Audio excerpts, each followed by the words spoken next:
E aí pessoal da NET, que é o Felipe de novo no canal Mundo C. Estamos de volta com mais uma análise de capítulo, né? Vamos falar hoje sobre Saint Maria, número 14. Para quem não sabe, gente, Saint Maria é um mangá de Saint Seiya, né? Um spin-off focado em meninas, né? Então meninas se tornam cavaleiros, né? Essa história se passa muitos anos depois do mangá clássico, né? No período onde as armaduras e as sáporas foram seladas em cartas, né?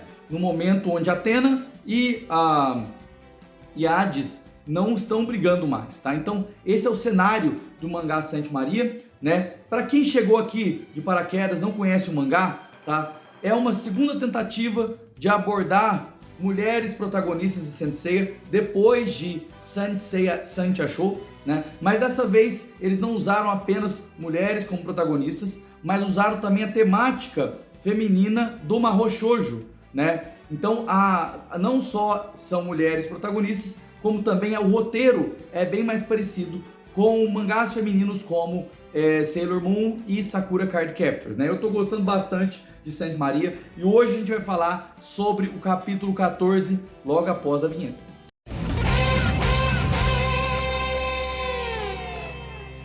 Pessoal, é o seguinte, né? Deixa eu explicar o contexto para vocês, tá? O contexto é um momento onde o Kiki vai consertar as armaduras, né? Vai consertar a armadura de Cisne, né? Que foi totalmente quebrada, a armadura de Cisne da Odete. Nós já temos 3 protagonistas, né? A Cisne, Andrômeda e Pégaso, onde Maria de Pégaso é a nossa protagonista principal, né? No momento que a gente tá, acabamos de ter uma luta entre o Mil de Papillon contra o Kiki, né? E o Minos de Grifo está numa caverna, né? Tentando controlar e dominar, né? E colocar trevas na armadura de Ares. Então esse é o cenário, né, do capítulo 14. Se você não entendeu, dá uma olhada na playlist de Saint Maria aqui no canal Mundo C, que eu tenho certeza que vendo a playlist você vai conseguir entender, tá? Então, gente, nesse momento o capítulo começa com a borboleta do Papillon presa, né?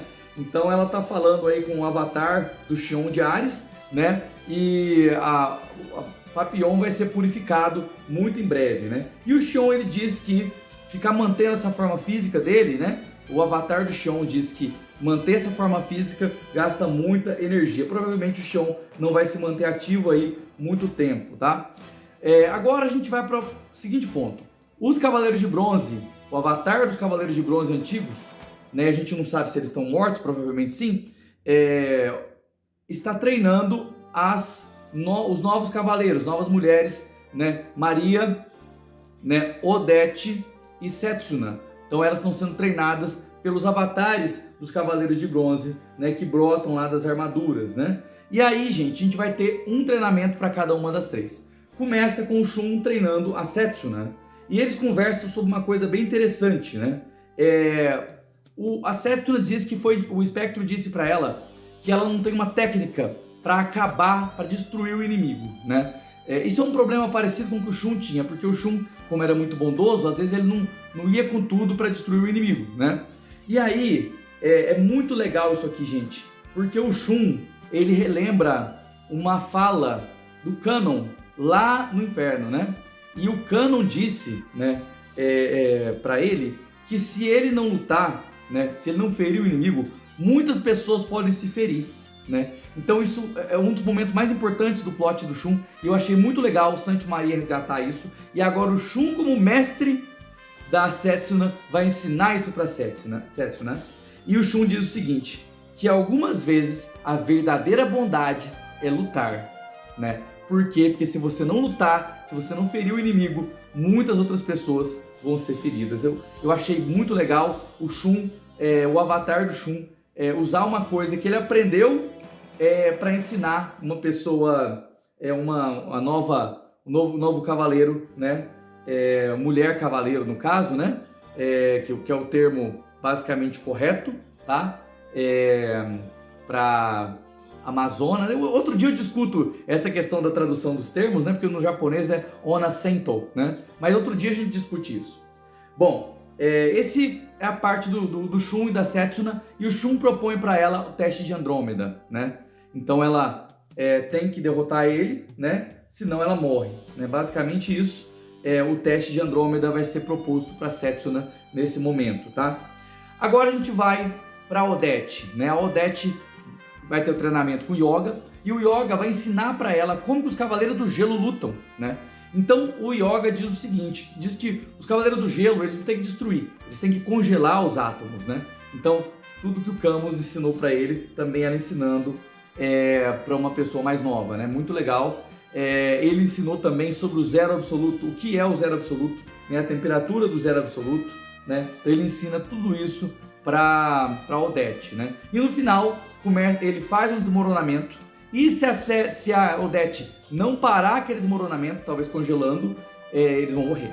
Tá? Então é mais um teste ali para ela, né? Para tentar forçar, né? O desespero, né? O perigo força a pessoa a se superar. Isso é real na humanidade, isso é real na humanidade. Quando você tem um problema muito sério, ou você se lasca de fato, ou você supera e se torna mais forte. Isso é real dentro de Saint Seiya e até na vida real, na minha opinião, né? Bom, terceiro treinamento é o da Maria. Então a Maria vai treinar com o Seiya, né? E o Xion tá lá junto, né? E a Maria estranha, porque o Seiya não fala com ela, né? Não é igual o Shun e o Yoga que falaram com as meninas. O Seiya não fala com ela, né?